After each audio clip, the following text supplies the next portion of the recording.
একদম মানে গ্রন্থাগার পুরো ব্যাপারটা পরিচালনা করেন আপনি, আপনার চোখে এই জিনিসটা কিরকম লাগছে? ওরিয়ামে হ্যাঁ বলুন।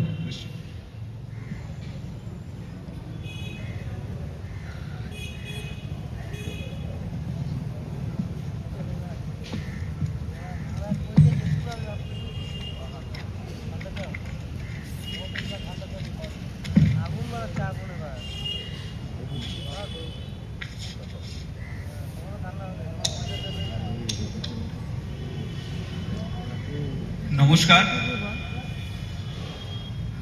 মঞ্চে উপস্থিত সিনিয়র জার্নালিস্ট ভাস্কর বাগচি মহাশয়, উত্তরবঙ্গ বিশ্ববিদ্যালয়ের সহকারী অধ্যাপক ডক্টর তপন বারুই এবং আমার ক্লাসমেট তথা এই অঞ্চলের পেডং গভর্নমেন্ট ডিগ্রি কলেজের গ্রন্থাগারিক হিমানিশ রয় আজকে আমাদের সাথে যে আলোচনায় উপস্থিত হয়েছেন তা জনগ্রন্থাগার ব্যবস্থায় স্থানীয় গ্রন্থাগার কৃতকের ভূমিকা। প্রথমেই শুধুই নাগরিকবৃন্দ, সকল বইপ্রেমী এবং এই বই মেলায় আগত সকল নাগরিকবৃন্দদের জানাই, যারা আমার বয়োজ্যেষ্ঠ তাদেরকে জানাই আমার আগাম ইংরেজি নববর্ষের শুভকামনা এবং প্রণাম, এবং আমার থেকে বয়সে ছোটদের জানায় আমার আন্তরিকতা এবং ভালোবাসা। প্রথমেই ধন্যবাদ জানাই এই বই মেলার যে আয়োজক পশ্চিমবঙ্গ সরকারের জনশিক্ষা প্রসার এবং গ্রন্থাগার পরিষেবার বিভাগ এবং এই বিভাগের ভারপ্রাপ্ত মন্ত্রী মহাশয় এবং সকল অফিসিয়ালদের, এবং জানাই স্থানীয় গ্রন্থাগার কৃতক শিলিগুড়ি মহকুমা পরিষদ এলাকার সকল কর্মকর্তাদের এবং অবশ্যই এই অঞ্চলের আমাদের এডিএলও স্যার শ্রী সৈকত গোস্বামী মহাশয়কে। একটি সুন্দর আলোচনা যেটা বলা হচ্ছে জনগ্রন্থাগার ব্যবস্থায় স্থানীয় গ্রন্থাগার কৃতকের ভূমিকা। এবার ভাস্করবাবু যেটা বললেন যে আমি শিলিগুড়ি কলেজের সাথে যুক্ত গ্রন্থাগার পরিচালনার ক্ষেত্রে, এবং প্রথমেই বলে রাখি যে পুরোটাই সেটা হচ্ছে একটা একাডেমিক লাইব্রেরি এবং জনগ্রন্থাগার সেখানের দিক থেকে একটি বৃহৎ এলাকা। আমাদের কলেজ কিংবা স্কুল লাইব্রেরিগুলো একটা সাধারণ একটা ছোট্ট গণ্ডির মধ্যে সীমাবদ্ধ থাকে, কিন্তু জনগ্রন্থাগার ব্যবস্থা একটা বিশাল বড় ব্যবস্থা। এখানে মানে কোনো বাধা বিপত্তি নেই। যে কোনো একটি কলেজের স্কুলে শুধু সেই কলেজ এবং স্কুলের যারা রেজিস্টার্ড ছাত্রছাত্রী তারাই সেটার মধ্যে উপভোগ করতে পারে। কিন্তু আমরা দেখতে পারি যে জনগ্রন্থাগারে কিন্তু যে ওখানকার যে পাঠক তার পরিধি ব্যাপক, তার কোনো বয়স সীমা নেই, তার কোনো মানে কোনো সীমানাও নেই, সে যে কোনো গ্রন্থাগার ব্যবহার করতে পারে। আজকের এই বইমেলা আলোচনার বিষয় যেটা আমাদের বলা হচ্ছে তাদের কি ভূমিকা, তারা কি কি ভূমিকা গ্রহণ করে থাকে এবং কি কি কর্তব্য তাদের। এবার তাদের প্রধান কর্তব্য যেটা সেটা হচ্ছে শিক্ষা, সংস্কৃতি ও সমাজের উন্নয়নের কেন্দ্র হিসাবে কাজ করে সাধারণত। এছাড়াও তাদের মূল যে দায়িত্বগুলো আছে তার ভূমিকার মধ্যে হলো তাদের গ্রন্থাগারের জন্য উপযুক্ত স্থান নির্বাচন করা। যেমন আমাদের এই শিলিগুড়ি শহরের মধ্যেই শিলিগুড়ির অতিরিক্ত জেলা গ্রন্থাগার, তার পাশেই একটা স্পোর্টস লাইব্রেরি, তার পাশেই একটা আমাদের মহকুমা পরিষদের একটা বঙ্গীয় গ্রন্থাগার পরিষদ আছে। তা স্থানটা দেখুন কীরকমভাবে স্থানটা নির্বাচন করা হয়েছে। একটা এমন একটা এরিয়া যেখানে চারপাশ দিয়ে তার এডুকেশনাল ইনস্টিটিউটগুলো গড়ে হয়েছে, যেখানে একটা পড়াশোনার একটা চর্চা সবসময় চলে আসছে, যেখানে গ্রন্থাগারের প্রয়োজন। তার স্থান নির্বাচন করাটা একটা বিশাল সুদক্ষের কাজ। তাছাড়া ওই গ্রন্থাগারের জন্য বই ও অন্যান্য সামগ্রী উপকরণ সংগ্রহ করা, কারণ আমরা জানি বর্তমান দিনে একটি লাইব্রেরিতে শুধু বই নয়, অন্যান্য অনেক তথ্যাদি সেখানে সংগ্রহ করা হয় বিভিন্ন গবেষণা ও বিভিন্ন তথ্য আহরণের জন্য। তা গ্রন্থাগার পত্রিকার প্রধান দায়িত্ব হচ্ছে পাঠকের জন্য বই প্রদান করা এবং তার পাঠককে যেন কোনো সময় ফিরিয়ে না দেওয়া হয় এবং তার পাঠক যেন সঠিক নির্দিষ্ট বইটা পায়, সে যা চাইছে সেটা যেন সে পায়। এবার আজকাল মানুষের মধ্যে বই পড়ার অভ্যেসটা দিন দিন চলেই যাচ্ছে আর কি, মানে যে আমরা পাঠকভাস যেটা বলি, পাঠকের যে অভ্যেস বই পড়ার অভ্যেস সেটা চলে যাচ্ছে। আর সেটার কারণ কিছুটা আমরাও আবার নতুন জেনারেশন যারা আছে তারা ধরে রাখতে পারছে না, এবং আমরা পুরোনো দিনে যারা আছি তারাও মনে হয় দিন দিন ভুলে যাচ্ছি। তা আপনাদের কাছে একটা প্রশ্ন করি যে মানুষ কি বই পড়ে? বর্তমান দিনে কি বই পড়ে? বই মেলা তো প্রতি বছর হচ্ছে, জানি আমরা বই মেলায় কত লোক আসছে, কত বই আছে, আর বই মেলা আসলে এই প্রশ্নটা করা হয়। তা এবার কোনো পরিসংখ্যান দিয়ে তো কোনো জানা যায় না যে মানুষ বই পড়ছে কি পড়ছে না। এবার সাধারণত আমরা সংবাদপত্রে পড়ে থাকি, যেমন গত বছরই মনে হয় কলকাতার বইমেলায় মনে হয় প্রতি 23 থেকে 25 কোটি টাকার বই বিক্রি হয়েছিল। তাহলে অর্থের পরিমাণ যখন প্রচুর, তার মানে বইও প্রচুর বিক্রি হয়েছে, তার মানে বই মানুষ পড়েছে হয়তো। এবার সেটা পরিসংখ্যান কিছু নেই। এবার পরিসংখ্যান কিছু নেই বলতে গেলে যেমন বর্তমান দিনে যেটা হচ্ছে এসআইআরএস আবহে, যেটা ঘরে ঘরে বিএলওরা যাচ্ছেন, জিজ্ঞাসা করছেন যে ওই সময় 2002-এ নাম ছিল কি না, কিংবা তার আত্মীয় স্বজনের নাম। তো সেরকম কোনো পরিসংখ্যান তো আপনার বাড়িতে কেউ যায়নি যা জানতে যে আপনি বই পড়েছেন কি পড়েননি। এবার শুধু কিনে রেখে দিয়েছেন না পড়েছেন না, সেটা কেউ আজ পর্যন্ত বলতে পারবেন না। তা পুরোনো দিনে একটা কথা, যেমন 2022 সালেই মনে হয় আনন্দবাজার পত্রিকায় একটা সংবেদন বেরিয়েছিল। তা ওখানে ওই প্রতিবেদনটায় দীপ্তেন্দু সান্যালের ব্যাপারে লেখা হয়েছিল। তো দীপ্তেন্দু সান্যাল ওনার একটা অচল পত্রিকা বলে একটা পত্রিকা ছিল, তো সেই পত্রিকায় লিখে কভার পেজে লিখে রাখতেন যে বড়দের পড়বার এবং ছোটদের দুধ গরম করবার একমাত্র কাগজ। মানে কি বোঝাচ্ছে, মানে আপনি নিয়ে যান, এটা সেই সময় আর কি বইটা প্রমোট করার জন্য আপনি বইটা নিয়ে যান, কাগজটা নিয়ে যান, অচল পত্রিকাটা, তারপর পড়ে টড়ে তারপর ওটা দিয়ে বাচ্চা দুধ গরম করবে। তা এখন তো আর সেরকম ব্যবস্থা নেই। এখন উজ্জ্বলা যোজনা ও নানান রকম যোজনা আছে, আপনি বাড়িতে গ্যাসও আছে, সেই জন্য সেই সমস্যাটা আমরা এখন আর দেখছি না আর কি। তাহলে সাধারণত পড়াচ্ছে না, বাড়িতে তো আমরা নিয়ে গিয়ে রাখছে। তা তা ওই বইগুলো অন্য কারো নিয়ে যাচ্ছে কিনা সেটা আমরা কিন্তু নিশ্চিত নয়। কিন্তু আমার প্রশ্ন হচ্ছে পড়ছে কি। এখন আপনার বাড়িতে কেউ তো জিজ্ঞাসাও করেন।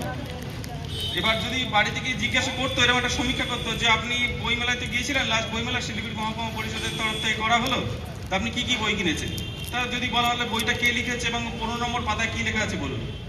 তা সেরকম কোনো কিন্তু আমাদের সার্ভে কিংবা সমীক্ষা হয়নি। তা আমরা যেটা করতে পারি, একটা আন্দাজ, একটা মানুষের প্রতি বিশ্বাস, হ্যাঁ মানুষ বই পড়ছে, কারণ মানুষকে অবিশ্বাস করা আবার পাপ।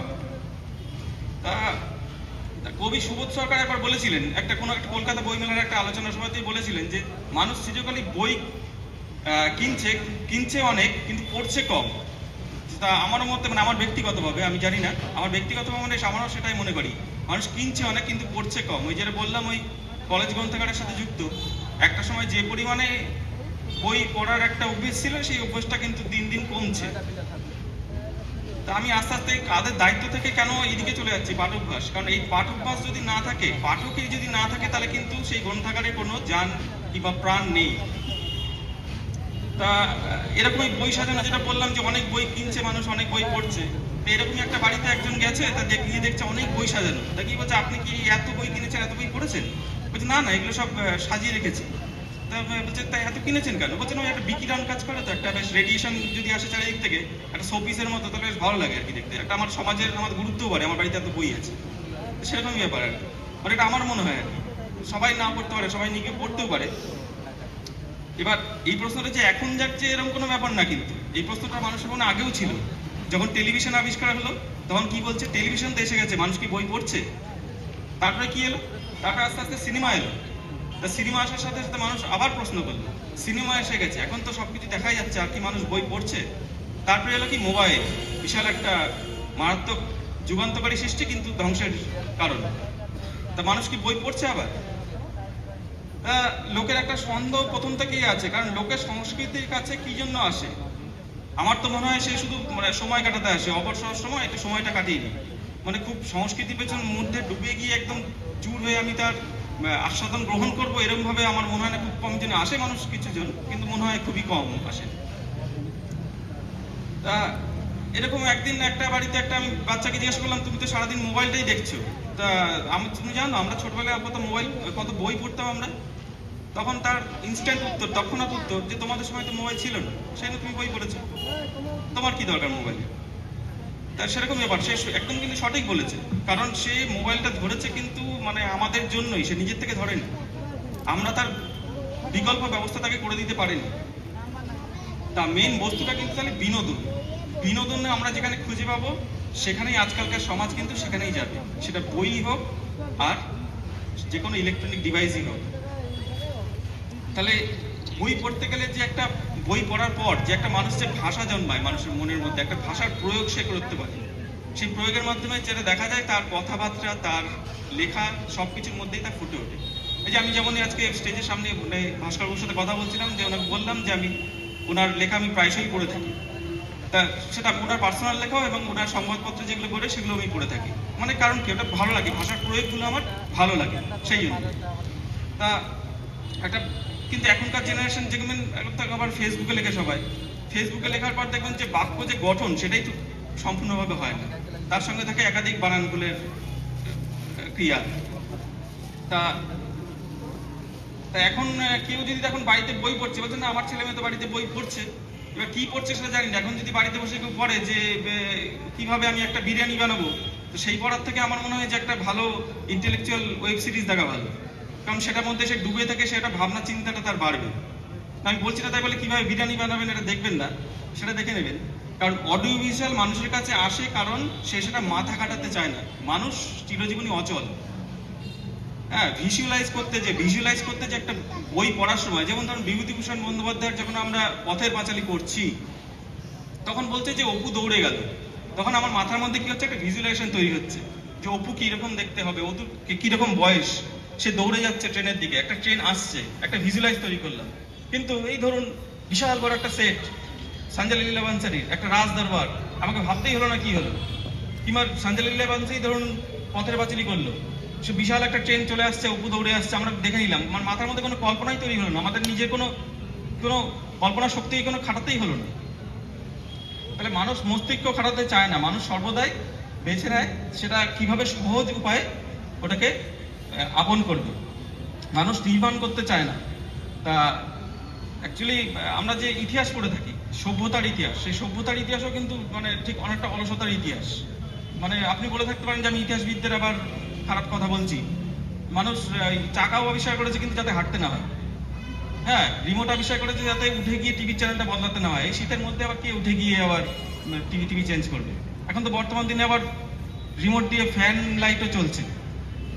আগামী 10 বছরও হয়তো এখানে স্টেজে প্রোগ্রাম হবে, রিমোট দিয়েই সমস্ত কন্ট্রোল করা হবে। তা স্থানীয় গ্রন্থাগার কর্তৃকের কাছে আমার অনুরোধ যে বর্তমান যুগে বর্তমান সমাজের ছেলেমেয়েরা যেরকম উপাদান চাইছে লাইব্রেরিতে, সেরকম উপাদানই যেন রাখা হয়। শুধু বই এখনকার দিনের বিকল্প নয়, বইয়ের সাথে সাথে ইবুক, কিন্ডেল হয়তো বাজেটটা একটু বাড়বে, কিন্তু সেটা থাকলে আমার মনে হয় তারা বেশি আকৃষ্ট হবে। এবং আপনাদের দায়িত্ব যেটা পাঠককে টেনে আনা এবং পাঠকের মধ্যে শিক্ষার বিস্তার করা, মানে যেটাকে আমরা বলি পাবলিক লাইব্রেরি মানে হচ্ছে একটা পিপলস ইউনিভার্সিটি। তা সেই ইউনিভার্সিটির সম্পূর্ণ যাতে হয়, সেই তার কর্তব্য দায়িত্ব সম্পূর্ণ হয়, সেটা আমাদের খেয়াল রাখতে হবে। এবার আমরা জানি যে সৈকতদা আসার পর আমাদের এই অতিরিক্ত জেলা গ্রন্থাগারের এখানে সরকারেরই একটা flagship programme read your own book, তা উনি ওটা চালু করেছেন। মানে এই চত্বরে যে পিজিতে এত ছেলেমেয়েরা থাকে, দূর দূর থেকে পড়াশোনা করতে আসে, তাদের যে পড়াশোনার যে জায়গা সেটা উনি তৈরি করে দিয়েছেন। এটা খুবই একটা প্রশংসনীয় জিনিস। তা আমিও চাই এরকম ছোট লাইব্রেরিতে ছোট ছোট স্পেস তৈরি করে তাদের নিজস্ব বই নিয়ে গিয়ে যে পড়ার ব্যবস্থা, এবং অন্যান্য আজকালকার সমাজের মানুষ যেটা চাইছে, আজকালকার ছেলেমেয়েরা যেটা চাইছে সেটা যেন দেওয়া হয়। আর এই বলেই আমি আমার বক্তব্য শেষ করছি। ধন্যবাদ। ধন্যবাদ জানাই সন্দীপ বাবুকে।